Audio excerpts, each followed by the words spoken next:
What's up, Portland property people? This is Zach Wieluns with the Real Property Team coming at you with a market report for the month of July. Yes, it's already mid-July here. I can't believe it. The garden is doing really well, as you can see behind me.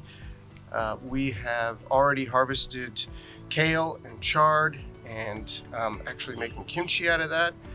We've got the zucchini, the tomatoes, cucumbers, eggplant. They're all coming along really well, and I hope you're all having a great summer.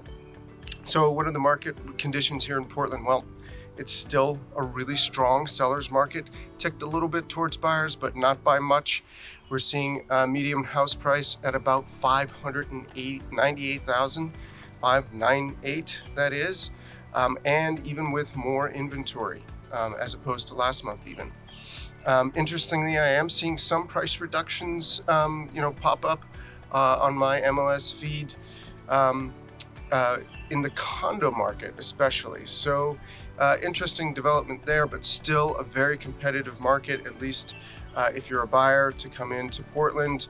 Either be prepared to have not a perfect house and do a little bit of work, or if you want something that's move-in ready, that's a nice house, do be prepared to pay over asking as per usual. I don't think it's going to be as crazy as it was, let's say 5-6 months ago, but it is still very much a seller's market. So again, if you've got any questions at all, give it a thumbs up, give it a like, subscribe, hit the bell icon, leave a comment below if you want to know anything about Portland, Maine.